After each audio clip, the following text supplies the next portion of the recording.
Halo, selamat sore pemirsa. Demikian tadi berita pilihan Anyu Sore bersama saya Diandra Mukni. Kita awali Anyu Sore hari ini dengan informasi. Jokowi diperiksa polisi sebagai pelapor dugaan pencemaran nama baik yang melibatkan Roy Suryo CS. Dalam pemeriksaan ini penyidik menyita ijazah asli SMA dan S1 milik Jokowi.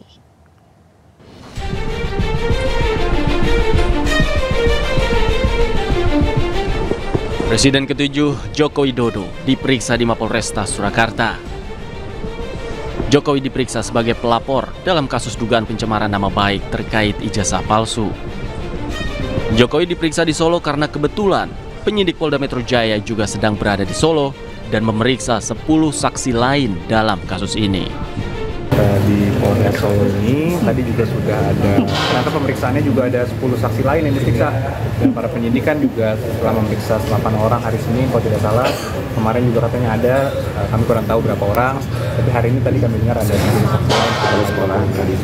Iya, ada beberapa saksi lah yang terkait dengan perkara ini. Tadi kami dampingi ada Pak Andra, Pak Pauli, Pak Firman, Pak Adam juga, Bu Sila semua. Tentunya ini adalah tahapan yang sangat penting, karena sebelumnya Pak Jokowi sudah diperiksa di tahap penyidikan. Ini kan adalah karena perkara sudah naik ke tahap penyidikan, kemudian Pak Jokowi juga diminta keterangannya lagi. Tadi sekitar ada 45 pertanyaan. Dalam pemeriksaan ini, Jokowi membawa dokumen termasuk ijazah asli SMA dan sarjana yang telah diserahkan kepada penyidik. Penyidik memberikan 45 pertanyaan pada Jokowi dalam pemeriksaan kali ini. Dari Solo, Jawa Tengah, Tim Liputan iNews melaporkan. Pemirsa, usai pemeriksaan Presiden ke-7 RI Joko Widodo menyebut bahwa dirinya diberi 45 pertanyaan seputar Dian Sandi yang memposting ijazah dirinya serta soal Kasmujo yang disebut sebagai dosen pembimbingnya. Selain itu, Jokowi juga menyebut bahwa ijazah SMA dan sarjana miliknya disita polisi. Yang baru tadi mengenai Mas Dian Sandi, apakah kenal, kapan pernah bertemu, apakah saya yang meminta untuk memposting ijazah saya. Semuanya saya jawab bahwa saya bertemu di rumah saat Mas Dian Sandi bersilaturahmi dan meminta maaf karena telah memposting ijazah S1 saya. Dan juga yang kedua, saya juga tidak memerintahkan untuk memposting ijazah itu di media sosial. Saya jawab apa adanya. Kemudian juga yang kedua mengenai Pak Insinyur Kasmujo, saya sampaikan bahwa beliau itu adalah dosen pembimbing saya, dan memang dosen pembimbing saya.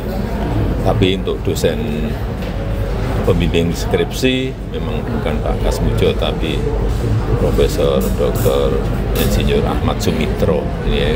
Ini untuk lebih memperjelas saja. Harapannya setelah pemeriksaan ini seperti apa, Pak? Ya, proses hukum kita hormati dan terus akan kita ikuti. Pak, tadi kan kuasa hukum bilang bersedia untuk penyitaan ijazah kalau diminta oleh penyidik. Tadi gimana, Pak? Ya, juga sudah dilakukan tadi penyitaan ijazah asli S1 dan SMA oleh penyidik. Dua jenis ijazah aja, Pak, yang disita? Iya. Tadi juga bersama-sama ya dengan saksi-saksi yang lain yang juga diperiksa, ada berapa? 11. Pemirsa, pakar telematika Roy Suryo dan kawan-kawan menggelar deklarasi perjuangan di Gedung Juang 45 Menteng, Jakarta Pusat. Mereka menolak kriminalisasi terhadap para akademisi dan aktivis.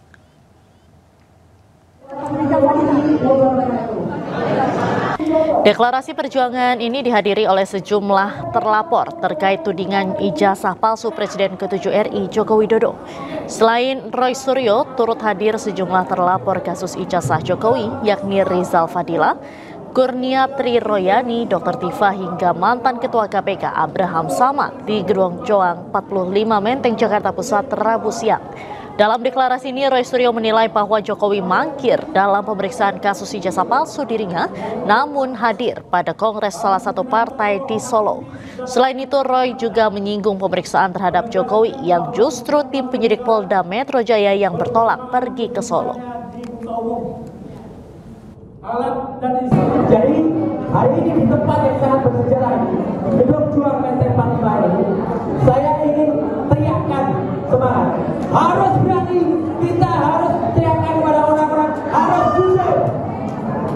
Ada orang yang tidak jujur, ngakunya sakit, tapi masih bisa teriak-teriak di kongres partai. Partai yang gambarnya gajah. Gajah yang artinya gak punya ijazah. Sangat ironis. Jadi kita minta politik berlalu dan saya tidak akan berlama-lama. Mari kita satukan kekuatan kita dari Jogja, Jakarta, dan insya Allah kota-kota lain. Kita akan bergerak bersama, berani dan jujur. Sebelumnya pada Senin lalu, Roy Suryo mendatangi Polda Metro Jaya untuk menyerahkan surat permohonan gelar perkara khusus terkait laporan tuduhan ijazah palsu Jokowi. Permohonan gelar perkara khusus menyusul peningkatan status perkara dari penyelidikan ke penyidikan.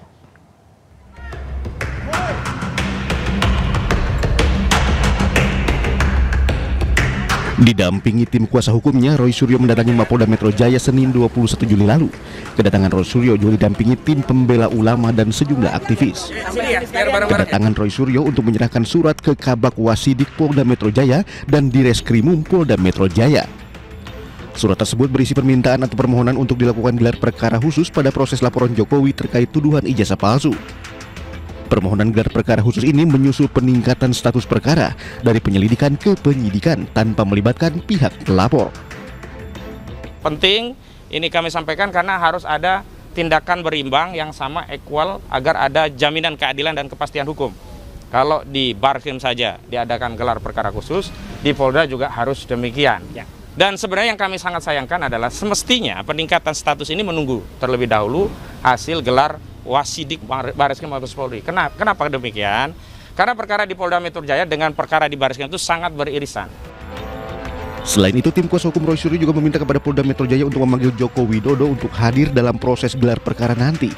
Pihaknya juga meminta agar dokumen ijazah Joko Widodo diperiksa ulang di laboratorium forensik guna membuktikan laporan atas dugaan pencemaran nama baik pelapor. Dari Jakarta, Muharlin Ainus melaporkan. Sementara itu, alumni UGM dan ahli digital forensik Rismon Syanipar kembali melaporkan Joko Widodo ke polisi. Laporan dilayangkan terkait tudingan berita bohong soal jurusan kuliah Jokowi dan dugaan manipulasi skripsi Jokowi.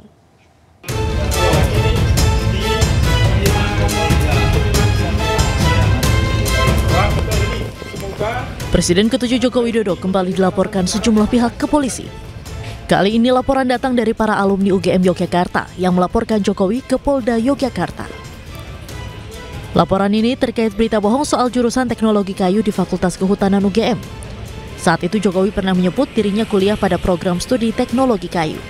Sedangkan para alumni yakin tidak ada jurusan teknologi kayu di Fakultas Kehutanan UGM. Kami berdasarkan data, fakta. Kalau politisi berdasarkan narasi hanya memainkan kata-kata. Makanya kami sebagai alumni betul-betul merasa marwah dan nama baik Universitas Gadjah Mada betul-betul dilecehkan hanya kasus yang remeh-temeh seperti ini. Ya, sekali lagi ini catatan penting untuk siapapun. Tak hanya alumni UGM, ahli digital forensik Rismon Syanipar lagi-lagi melaporkan Jokowi. Rismon melaporkan Jokowi dan Rektor UGM Ova Emilia soal dugaan manipulasi terhadap skripsi beberapa orang, termasuk skripsi Jokowi.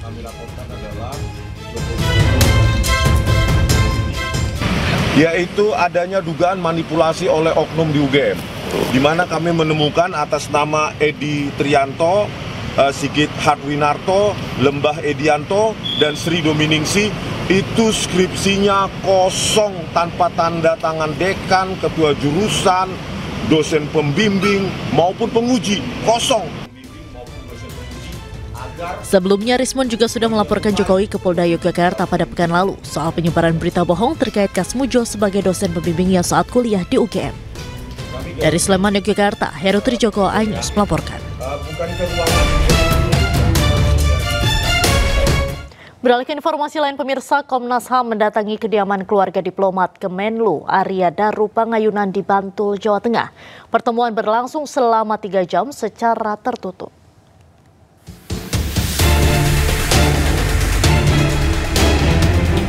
Komnas HAM mendatangi kediaman Arya Daru Pangayunan, diplomat Kemenlu yang tewas misterius di kamar indekosnya di Menteng, Jakarta. Pertemuan Ketua Komnas HAM dengan keluarga Arya Daru Pangayunan ini berlangsung secara tertutup di rumah keluarga yang berada di Jalan Munggur Banguntapan, Bantul, Yogyakarta. Kedatangan Komnas HAM ke rumah keluarga Arya Daru Pangayunan untuk meminta keterangan dari keluarga terkait meninggalnya Arya Daru Pangayunan di kamar kosnya. Ya, kami meminta keterangan kepada keluarga korban. Itu aja dulu ya. Apa pertemuan baru atau seperti apa, Bu? Nanti saja, itu aja. Apa aja yang digali, Bu? Belum bisa. Nanti aja disampaikan, Bu, nanti ya. Bisa Komnas HAM turun ke sini, emang ada pelanggaran HAM berat, Bu? Nanti kami sampaikan. Pertemuan tersebut berlangsung selama 3 jam dan tidak banyak yang disampaikan oleh pihak keluarga pada awak media.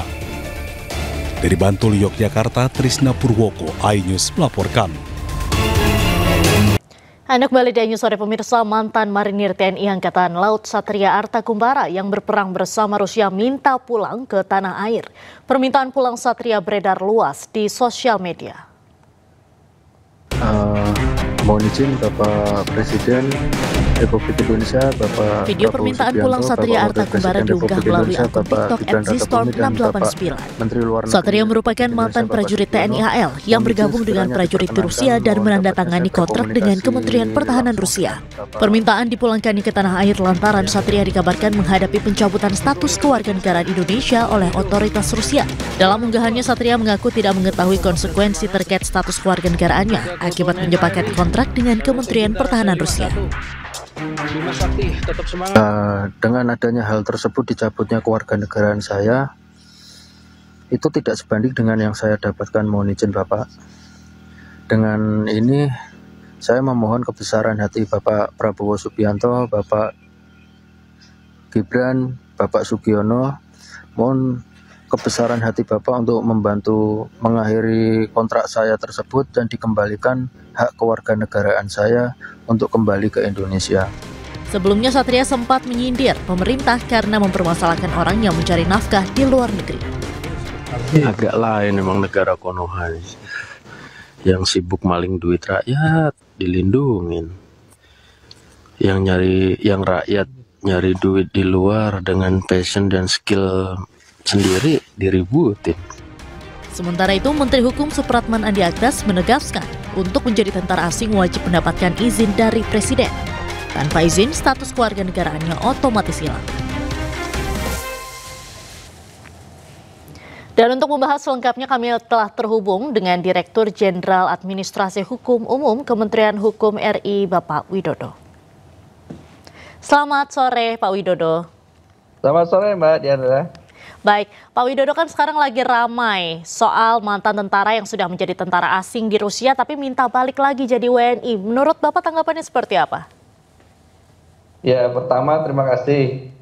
Tentu kita sebagai negara hukum harus taat dengan peraturan perundang-undangan kita, khususnya di kaitannya dengan Undang-Undang Kewarganegaraan beserta peraturan pelaksanaannya. Nah, di dalam Undang-Undang Kewarganegaraan kita, setiap orang tentu punya hak untuk menentukan kewarganegaraannya dan itu juga dijamin. Nah, cuma memang ketika dia berkaitan dengan pekerjaan atau profesi untuk bergabung dengan institusi militer atau dinas militer asing, ya otomatis peraturan perundang-undangan kita menyatakan kewarganegaraan Indonesianya gugur. Demikian, Mbak. Baik. Tapi sebelumnya Menteri Hukum ini kan menyampaikan bahwa proses untuk menjadi tentara asing itu butuh izin Presiden. Itu artinya boleh atau dimungkinkan, Pak?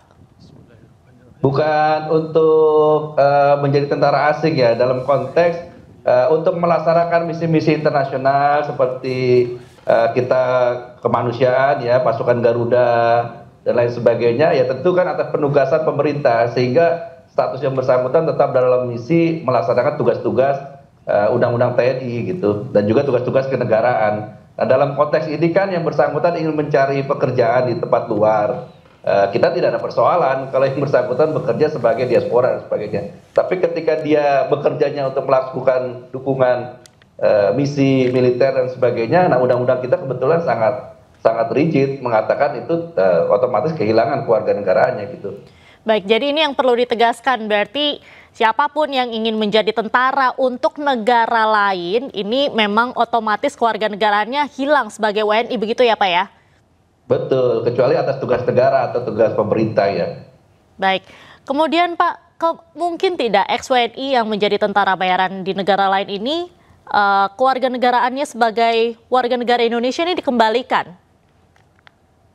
Ya, ketika seseorang kehilangan status kewarganegaraan Indonesia, tentu juga punya hak untuk bisa kembali lagi ke Indonesia. Tetapi siapapun dia, tentu ketentuan peraturan perundang-undangan sudah mengatur secara rinci juga bagaimana mekanisme seseorang itu bisa bergabung menjadi warga negara Indonesia gitu. Kalau melihat posisinya ini berarti konsepnya adalah naturalisasi murni.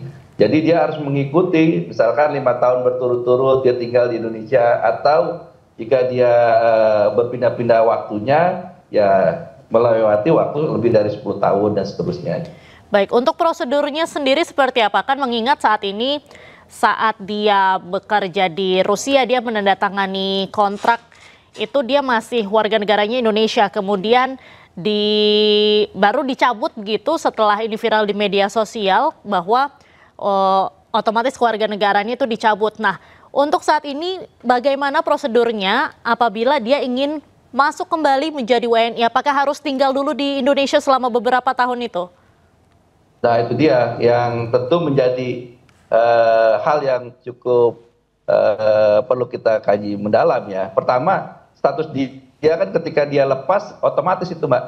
Beda dengan seseorang yang bekerja di luar atau melepaskan kewarganegaraannya sehingga dia punya status kewarganegaraan di sana dan dia ingin kembali ke Indonesia, ya dia tinggal sesuai dengan prosedur yang ada. Nah, ketika dia sudah lepas dari warga negara Indonesia ini, tentunya yang bersangkutan sudah menjadi warga negara dari tempat di mana dinas militernya itu didukung atau dibantu. Nah, seharusnya dia memiliki dokumen-dokumen kewarganegaraan itu. Karena kalau tanpa dokumen kewarganegaraan itu dia juga tidak bisa masuk ke Indonesia kan. Baik, berarti kalau seperti itu, misalnya dia memang tidak punya kewarganegaraan Indonesia, tapi juga di sana ini bisa dibilang stateless begitu Pak, atau seperti apa? Kita tidak bisa menyampaikan demikian, karena dia kan sudah membuat kontrak ya, perjanjian kerjanya dia dengan segala hak dan kewajiban yang bersangkutan. Ya tentunya secara hukum ya kita memahami dia bisa mengajukan untuk menjadi warga negara sana. Sehingga dengan dokumen-dokumen itu baru dia bisa beraktivitas, melakukan perjalanan mobilitas lintas negara termasuk ke Indonesia. Kalau tanpa dokumen itu berarti dia masuk nggak bisa ke Indonesia. Meskipun demi kemanusiaan, ada kemungkinan tidak Pak pemerintah menolong Satria Arta ini untuk kembali ke Indonesia selanjutnya? Ya sampai saat ini instrumen peraturan perundang-undangan seperti itu, gitu. Kecuali kalau kemudian ada kebijakan khusus ya. Tapi sampai sekarang instansi kementerian maupun lembaga terkait belum ada konfirmasi ke kami, gitu. Baik, berarti untuk saat ini belum ada pembahasan mengenai yang bersangkutan begitu ya Pak ya? Gimana Mbak? Berarti untuk saat ini belum ada pembahasan di kementerian mengenai hal ini ya Pak? Agak terputus-putus ya suaranya. Baik, Pak Widodo, untuk saat ini berarti belum ada pembahasan di kementerian mengenai yang bersangkutan?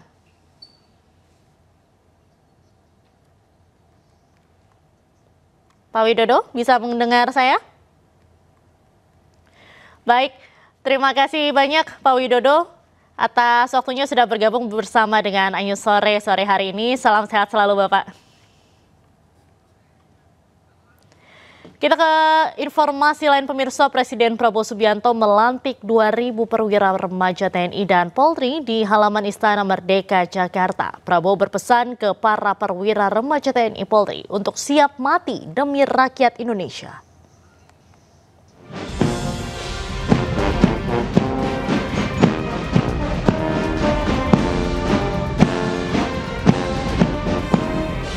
Presiden Prabowo Subianto melantik 2.000 perwira remaja TNI dan Polri di halaman Istana Merdeka, Jakarta. Mereka yang dilantik terdiri dari 827 perwira remaja dari Akademi Militer, 433 perwira remaja Akademi Angkatan Laut, 293 perwira remaja Akademi Angkatan Udara, dan 447 perwira remaja Akademi Kepolisian. Dalam kesempatan ini, Prabowo mengingatkan pengabdian penuh dari para perwira remaja TNI dan Polri untuk rakyat Indonesia. Bahkan, Prabowo juga berpesan ke para perwira remaja untuk siap mati bagi Indonesia. Sebagai Panglima tertinggi, saudara menyatakan siap mati untuk bangsa ini.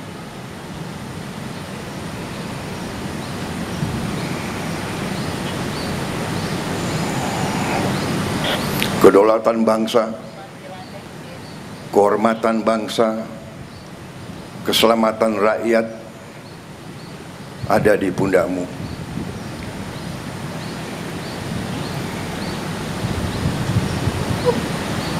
Diharapkan oleh rakyat, dinantikan oleh rakyat, pengabdianmu, baktimu, dan bila perlu pengorbananmu yang terakhir. Presiden Prabowo juga menambahkan bahwa para perwira remaja tersebut harus bersungguh-sungguh membela negara, bangsa, dan rakyat Indonesia. Dari Jakarta, Jen Cahyani, Dede Rudi, Rizky Yulianto, iNews melaporkan. Usai dilantik, 2.000 perwira remaja TNI dan Polri menunjukkan atraksi selebrasi gabungan. Atraksi ini disaksikan langsung oleh Presiden Prabowo Subianto dan Wakil Presiden Gibran Raka Buming Raka. Manto!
Presiden Prabowo Subianto resmi meluncurkan tema dan logo Hari Ulang Tahun ke-80 Republik Indonesia di Istana Negara Jakarta.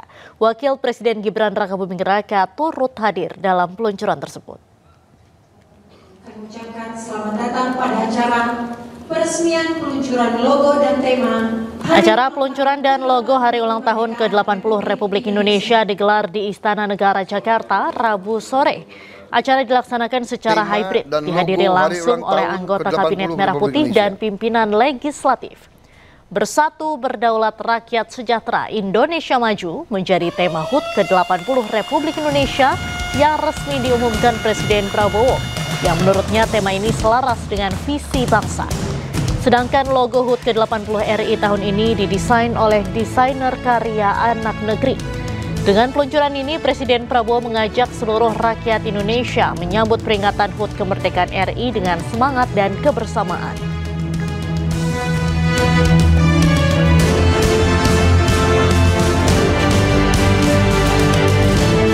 Pemerintah menetapkan tema Hari Ulang Tahun Republik Indonesia tahun ini adalah bersatu, berdaulat, rakyat sejahtera, Indonesia maju. Tema ini dipilih karena selaras dengan visi besar negara dan mewakili arah perjuangan bangsa kita. Kita ingin selalu menjadi negara yang bersatu, Bhinneka Tunggal Ika, berbeda-beda, tapi Pemirsa, bencana kelaparan di Gaza, Palestina semakin mengkhawatirkan. Korban jiwa terus berjatuhan, bahkan warga rela makan kertas saking minimnya persediaan makanan.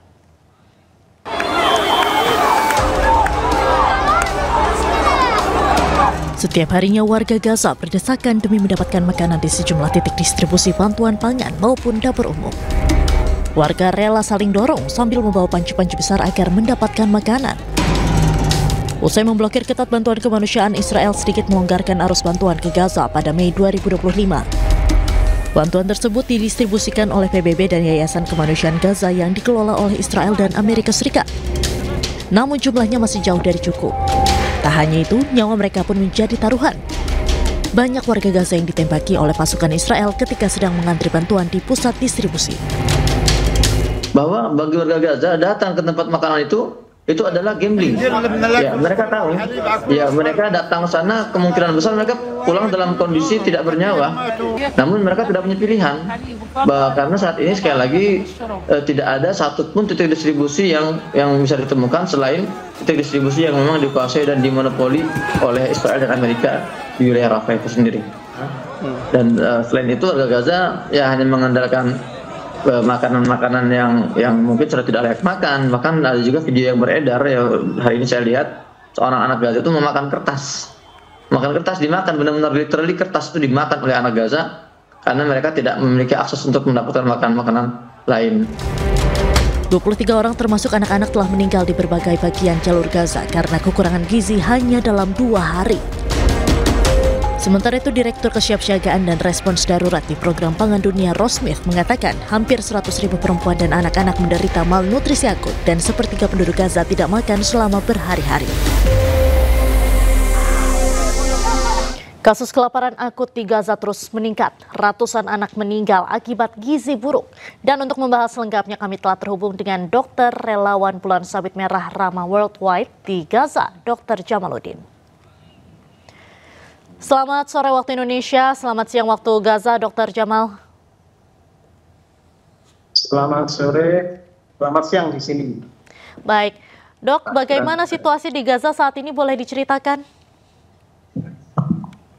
Ya, seperti kemarin-kemarin, alhamdulillah saya datang ke sini berkat fasilitas Sabit Merah Indonesia dan kerjasama dengan Rahma Worldwide, alhamdulillah bisa menyaksikan langsung. Dan di sini kebetulan kami fokus di rumah sakit, jadi di rumah sakit yang datang sini bukan karena sakit saja, tetapi juga lapar. Keluarganya yang antar juga lapar, sehingga mereka sangat berat sekali. Situasi rumah sakit dan tenaga medis di Gaza saat ini seperti apakah? Di sana juga tidak mendapatkan pasokan makanan, Dok? Ya, betul. Mereka bawa bekal seadanya. Mungkin yang masih tersisa dibawa ke rumah sakit berupa kayak roti-roti itu. Saya tidak melihat ada makanan baru yang fresh gitu dibawa ke rumah sakit. Bahkan tenaga-tenaga rumah sakit pun juga kekurangan makanan. Baik, sementara itu untuk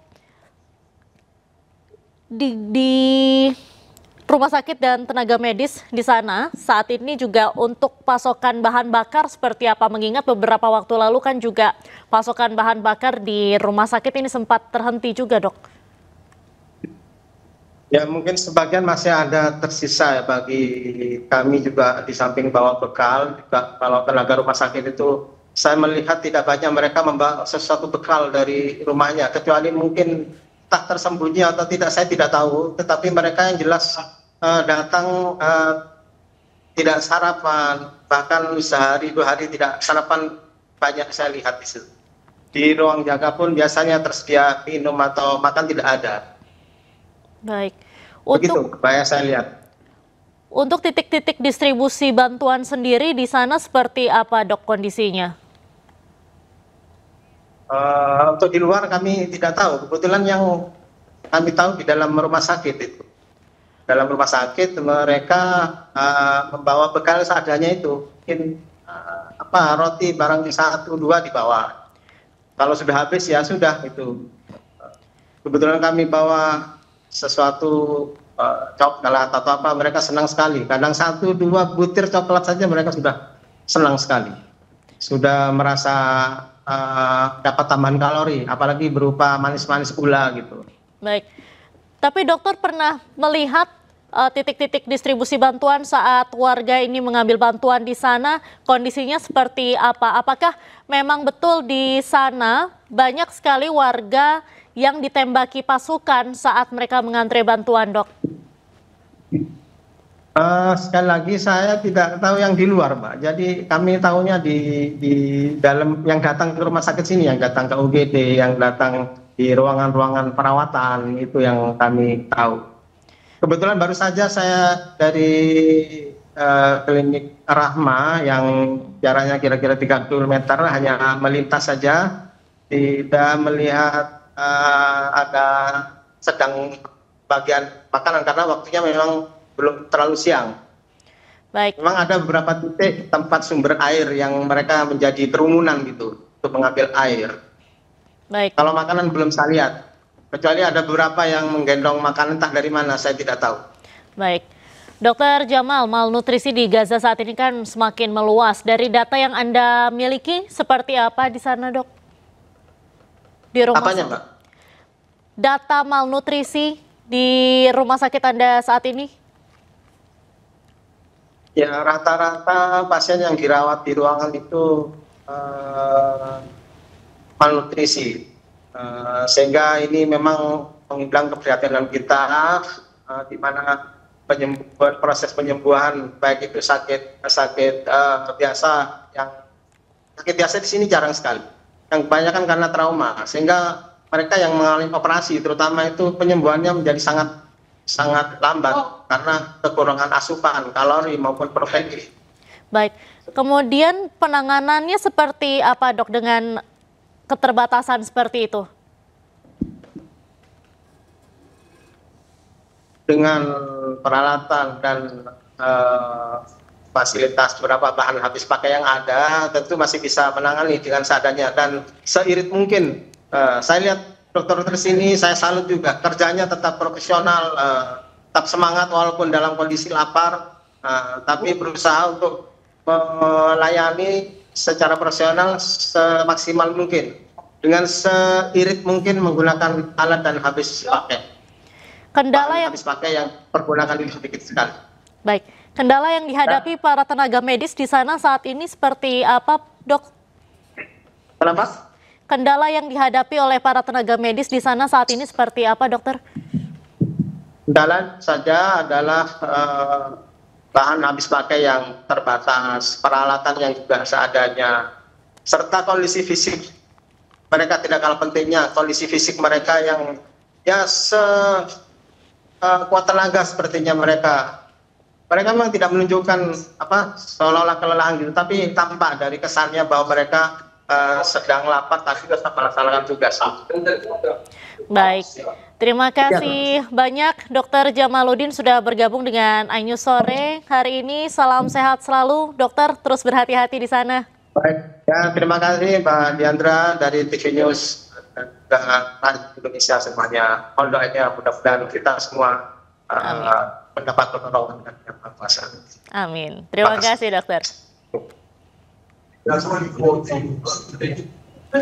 Pemirsa, 4 bulan di blokade Israel, warga Gaza menderita kelaparan akut. Warga setiap hari berebut bantuan makanan di dapur umum di sepanjang jalur Gaza.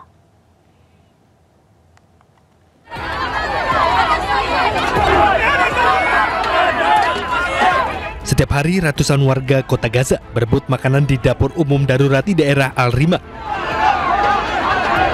Wanita, pria, dan anak-anak membawa panci hingga ember plastik agar bisa mendapatkan sup hangat untuk menghidupi keluarga mereka. Ada yang dapat, namun lebih banyak di antara mereka yang pulang hanya dengan panci kosong. كل يوم بلف على التكية عشان أطعم الأولاد، عندي 15 نفر في الدار، بنات وأولاد. فمن الجوع بنشكي من الجوع، فيش فلوس ولا في أكل ولا شرب، المال بجيب ومال بجيبش تكية. Selama 4 bulan, Israel menutup pintu-pintu perbatasan bagi bantuan kemanusiaan masuk ke Gaza. Israel monopoli bantuan dan menggunakan sebagai jebakan maut.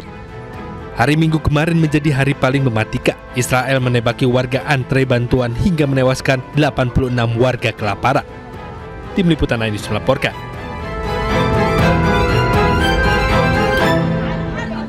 Sudah 100 anak di Gaza tewas akibat kelaparan. Blokade bantuan kemanusiaan oleh Israel di Gaza juga menyebabkan 17.000 anak-anak Gaza terancam mati kelaparan.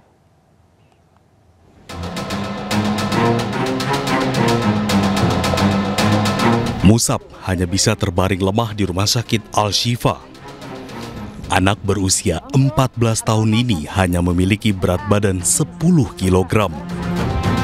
Padahal anak seusianya memiliki berat badan minimal di atas 50 kg.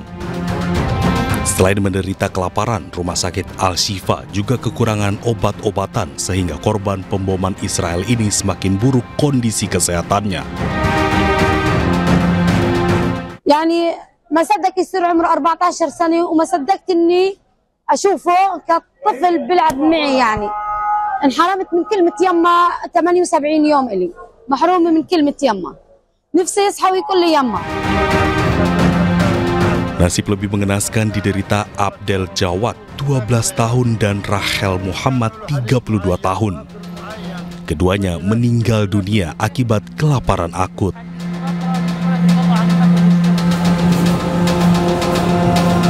Kelaparan di Gaza membuat lembaga kemanusiaan dan PBB cemas. Dalam 3 bulan, 100 anak meninggal dunia akibat kelaparan dan 17.000 lainnya terancam mati kelaparan. Pasukan rahasia Israel menculik Marwan Al-Hams, seorang pejabat senior Kementerian Kesehatan Gaza. Akibat insiden penculikan tersebut, 1 orang jurnalis lokal tewas tertembak tentara Israel.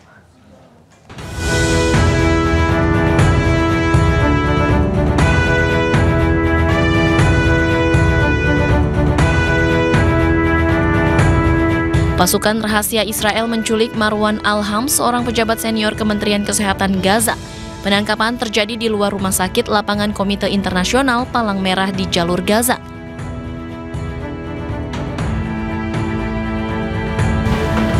Hamas yang merupakan penanggung jawab rumah sakit lapangan tersebut sedang dalam perjalanan untuk mengunjungi rumah sakit ICRC di kota Rafah. Pasukan Israel menculik Hams dengan melepaskan tembakan ke arah Hams dan beberapa orang yang berada di dekatnya. Akibat insiden tersebut, 1 orang jurnalis lokal meninggal dunia serta melukai warga sipil lain yang ada di dekatnya. Pihak militer Israel menuduh Hams menggunakan rumah sakit tersebut sebagai kedok untuk operasi militer, meski tuduhan tersebut dibantah oleh kelompok militan Palestina. Hingga kini, militer Israel belum menanggapi terkait insiden tersebut. Diketahui Israel telah menggerebek dan menyerang rumah sakit di seluruh Gaza selama perang 21 bulan. PBB mencatat militer Israel membunuh lebih dari 1.000 warga Palestina yang berusaha mendapatkan bantuan pangan. Pasukan Israel menembaki orang-orang yang sedang mengantre bantuan.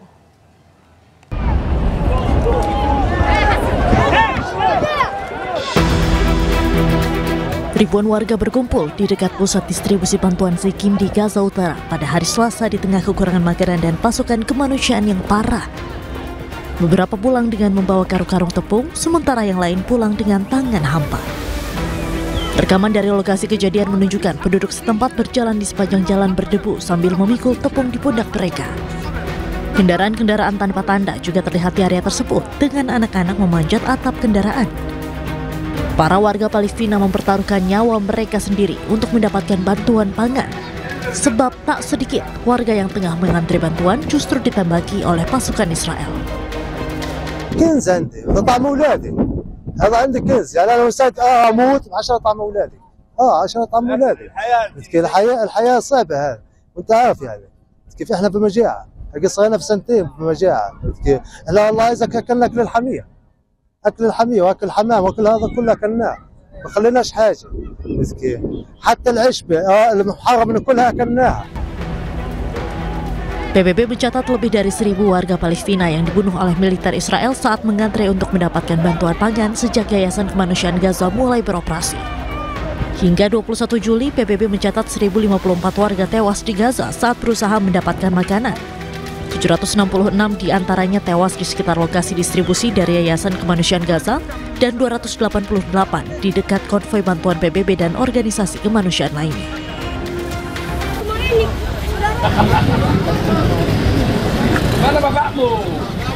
Kebakaran hebat melanda pabrik minyak goreng PT Agro Raya Mas yang berada di Kelurahan Seimati, Kecamatan Medan Labuhan, Kota Medan, Sumatera Utara. Asap hitam mengepul saat kobaran api membakar gedung pabrik. Diduga api berasal dari salah satu gedung tempat pengepakan karton atau bungkus minyak goreng. Adalah gudang karton. Gudang karton yang terbakar sekarang sudah mengarah ke dekat kantor. Kondisinya untuk saat ini pemadam kebakaran sudah datang, sekitar 5 atau mungkin 6 motor yang bergantian untuk mengambil air untuk bisa menyemprotkan kembali. 7 unit pemadam kebakaran dari Pemko Medan diturunkan ke lokasi kebakaran dan petugas masih melakukan pemadaman. Dari Medan, Sumatera Utara, Yuda Bahar, iNews melaporkan.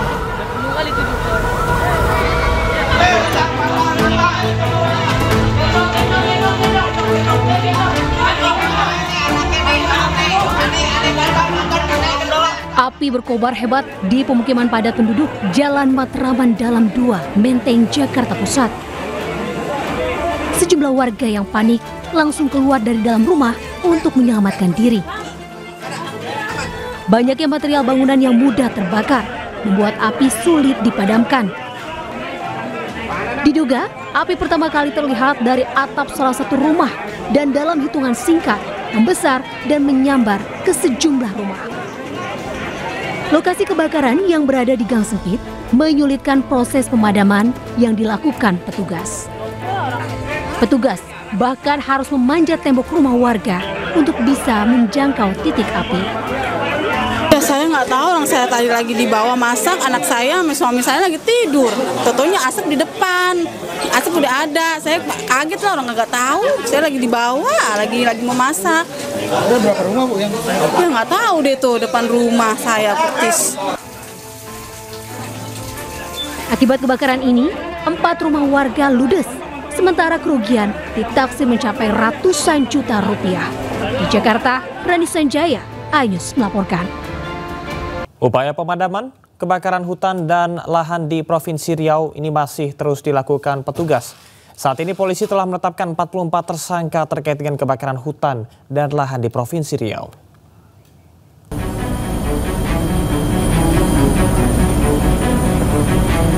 Kebakaran hutan dan lahan di Kabupaten Rokan Hulu, Riau hingga kini masih terjadi.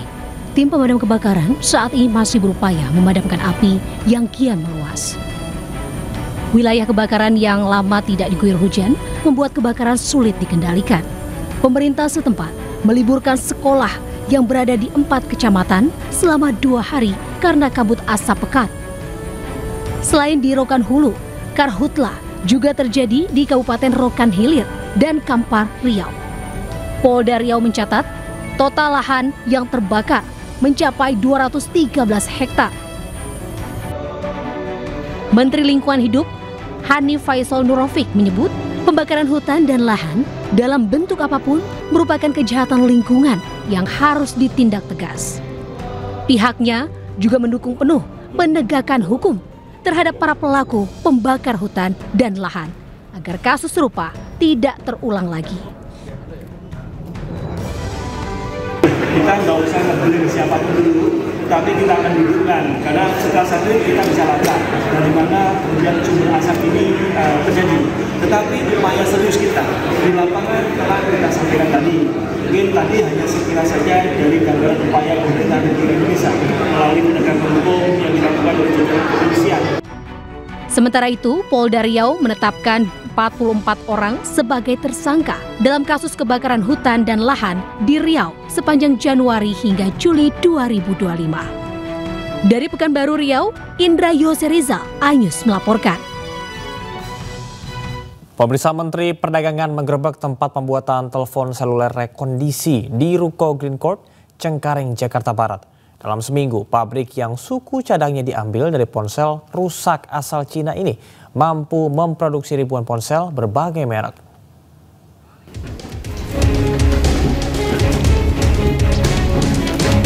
Di ruko 3 lantai yang berlokasi di perumahan Green Court Cengkareng, Jakarta Barat inilah sindikat penjualan pemalsuan handphone rekondisi beroperasi. Terungkapnya penjualan ponsel rekondisi ini berawal dari keluhan masyarakat saat membeli handphone merek terkenal dengan harga murah melalui marketplace. Menteri Perdagangan Budi Santoso melihat tempat perakitan handphone yang berada di lantai 3. Sementara di lantai 2 digunakan untuk mengemas handphone dan lantai 1 untuk mengirim barang. Ruko yang telah beroperasi selama 2 tahun ini, suku cadangnya berasal dari handphone rusak asal Cina yang diimpor secara ilegal melalui perusahaan di Batam, Kepulauan Riau. Dalam seminggu, mereka memproduksi handphone rekondisi sebanyak 5.100 unit dengan berbagai merek. Jadi banyak pelanggaran yang dilakukan oleh pedagang ini, yaitu melakukan impor secara ilegal, kemudian merakit handphone dengan bahan rekondisi ya. Jadi sebenarnya itu banyak barang-barang. Total kerugian dari praktek penjualan handphone palsu dari lokasi ini mencapai 12 miliar rupiah. Dari Jakarta, Miftahul Ghani, iNews melaporkan. Kejaksaan Agung tak tinggal diam menghadapi perlawanan hukum banding oleh terdakwa korupsi impor gula Thomas Rikasi Lembong. Tim Jaksa Penuntut Umum memastikan akan melayangkan banding serupa ke Pengadilan Tinggi. Di atas telah menunjukkan terdakwa Thomas Rikasi Lembong sebagai subjek hukum sekian orang. Menanggapi pengajuan upaya hukum banding atas vonis 4,5 tahun penjara dalam kasus impor gula, Kapus Penkum Kejagung memastikan bahwa tim JPU dari Jampitsus saat ini sedang menelaah pertimbangan hukum atas vonis peradilan tingkat pertama terhadap Tom Lembong. Selain itu, JPU mempunyai waktu 7 hari untuk menentukan sikap apakah menerima vonis tersebut. Namun setelah pengacara Tom Lembong menyatakan banding, JPU pun menyatakan sikap untuk langkah hukum serupa. Pertama ya kami menghargai, menghormati keputusan Pengadilan Negeri Tipikor di tingkat pertama. Yang kedua juga terkait dengan pengajuan dari upaya hukum banding yang dilakukan oleh tim kuasa hukum dari Pak terdakwa, itu merupakan hak dan dijamin oleh undang-undang. Tentunya dalam waktu 7 hari semenjak diputus dari pengadilan, jaksa akan mengajukan sikap pendapatnya, dan saya pastikan jaksa dalam waktu dekat akan segera mengajukan banding juga. Banding yang diajukan Tom Lembong merupakan hak hukum yang melekat pada seorang terdakwa atas vonis peradilan tingkat pertama, namun JPU juga punya hak serupa. Dari Jakarta, Jessica Winoto, Laksana, Andri Setiawan, iNews melaporkan. Sebelumnya terpidana Thomas Rikasi Lembong atau Tom Lembong melalui kuasa hukumnya mengajukan banding atas vonis 4,5 tahun dalam korupsi impor gula.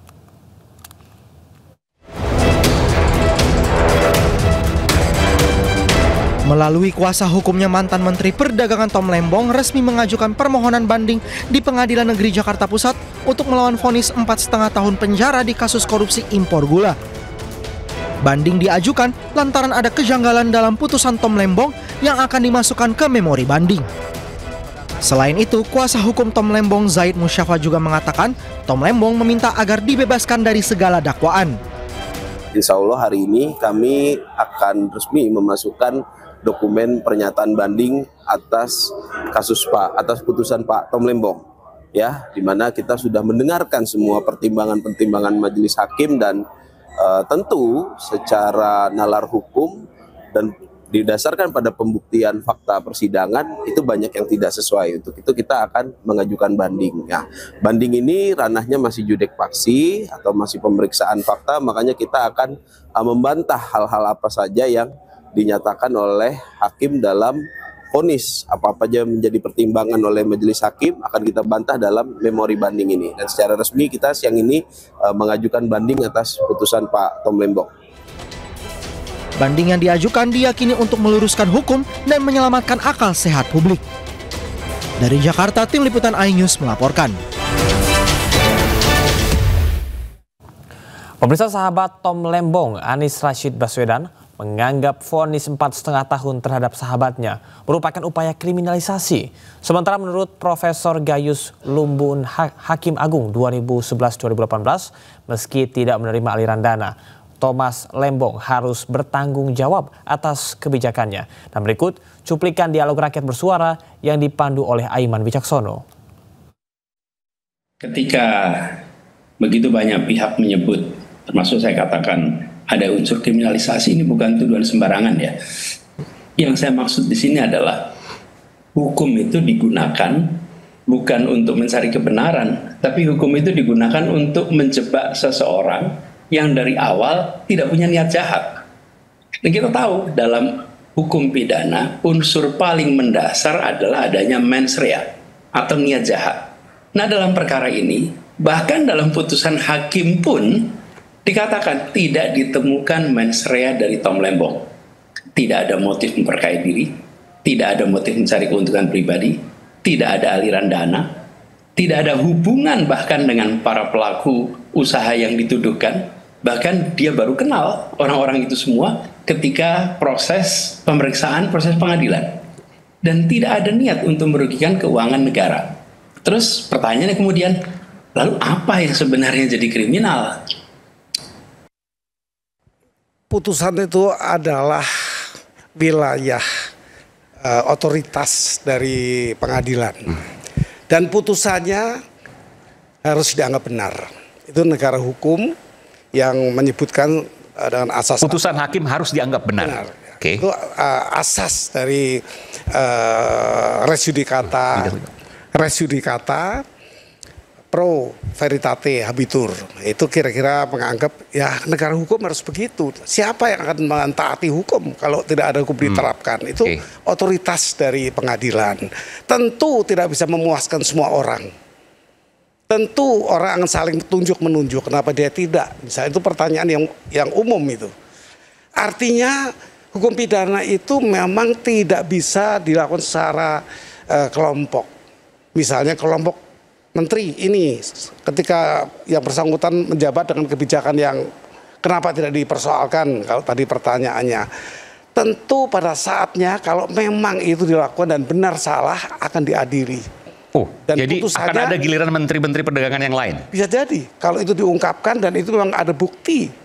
Ya, saya pikir itu, jangan ketawa ya, saya pikir nggak perlu ada yang lucu di sini. Tapi ini memang satu fakta, bahwa setiap hakim mempunyai otoritas, pengadilan punya otoritas, setiap orang mempunyai pro dan kontra di hatinya dan kedekatan masing-masing. Itu wajar. Anda punya keyakinan bahwa pasti ini akan ada gilirannya? Saya melihat begitu. Saya melihat kalau memang ada perbuatan yang layak untuk disidangkan dan diadili dan dijatuhkan hukuman, pasti dilakukan. Meskipun kalau kita lihat rekam jejak, tidak pernah misalnya ada satu menteri yang kena, tapi kemudian ada kebijakan yang lain, menteri setelahnya atau sebelumnya juga terjerat. Undang-undangnya kan sama.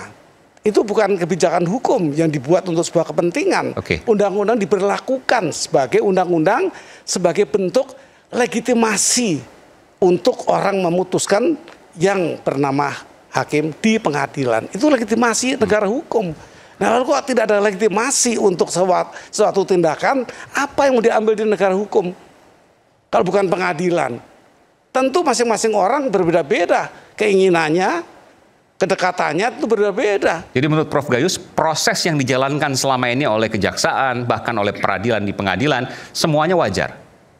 Untuk ini saya berpikir bahwa haruslah diterapkan dan dijalankan, toh ada instrumen hukum yang lain. Bukan, pertanyaan saya bukan, apakah prosesnya kayak yang Prof Gayus lihat ini wajar atau ada pertanyaan? Ya kalau dakwaannya tipikor, pasal 2 ayat 1. Iya.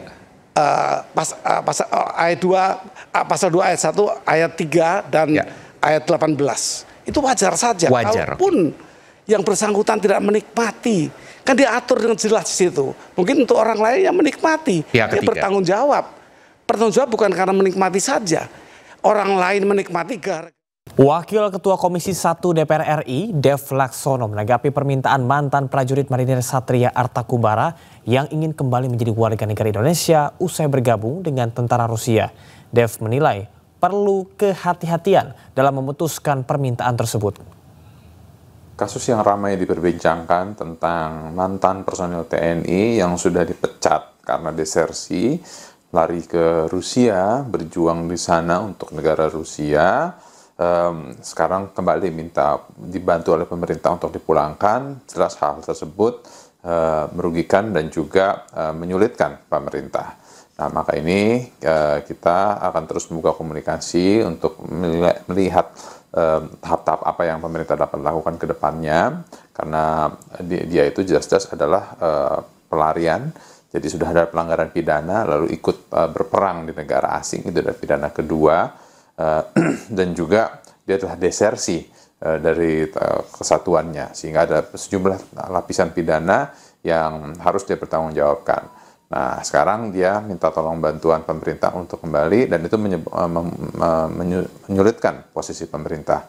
Dan ini harus disikapi dengan sangat hati-hati agar pemerintah Indonesia tidak terjebak di dalam permasalahan akibat kelalaian dan kehausan seorang mantan serdadu ini, karena dia gelap mata hanya ingin mengejar keuntungan semata dengan menggadaikan kemampuan yang dia dapatkan dari TNI AL untuk berjuang demi kepentingan negara lain.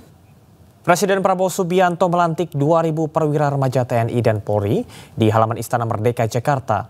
Prabowo berpesan ke para perwira remaja TNI Polri untuk siap mati demi rakyat Indonesia.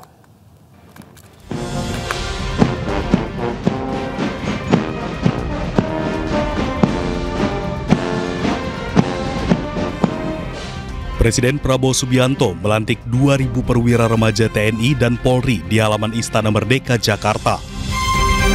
Mereka yang dilantik terdiri dari 827 perwira remaja dari Akademi Militer, 433 perwira remaja Akademi Angkatan Laut, 293 perwira remaja Akademi Angkatan Udara, dan 447 perwira remaja Akademi Kepolisian. Dalam kesempatan ini, Prabowo mengingatkan pengabdian penuh dari para perwira remaja TNI dan Polri untuk rakyat Indonesia. Bahkan, Prabowo juga berpesan ke para perwira remaja untuk siap mati bagi Indonesia. Sebagai Panglima tertinggi,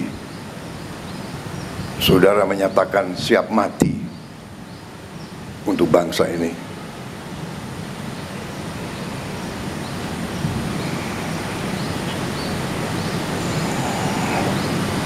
Kedaulatan bangsa, kehormatan bangsa, keselamatan rakyat ada di pundakmu.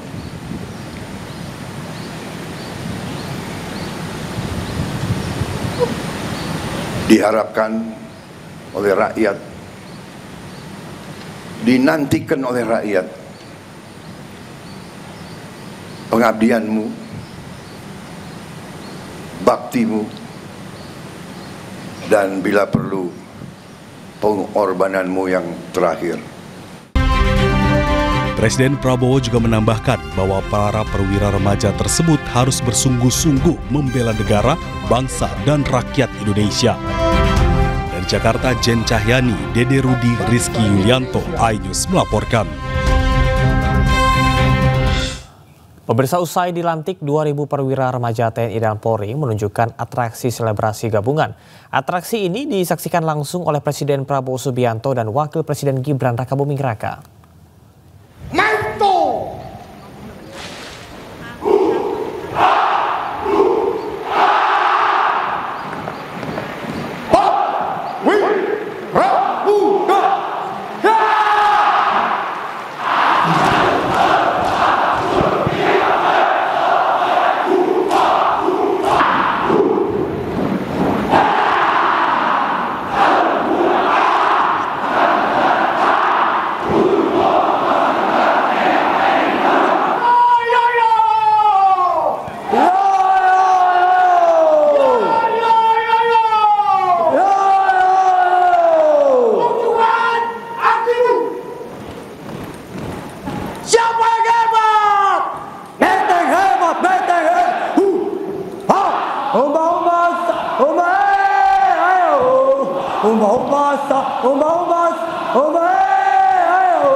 Pemirsa, Woman Pro Futsal League 2025 pekan ke-7 sukses digelar di Gor Amongrogo, Yogyakarta.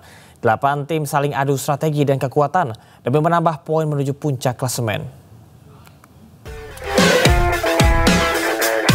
Kebumen United Angels kembali meraih hasil positif dalam lanjutan Woman Pro Futsal League 2025 pekan ke-7 hari kedua yang digelar di Gor Amongrogo, Yogyakarta. Sang juara bertahan mampu mengalahkan lawannya Muara Enim United dengan skor 3-1.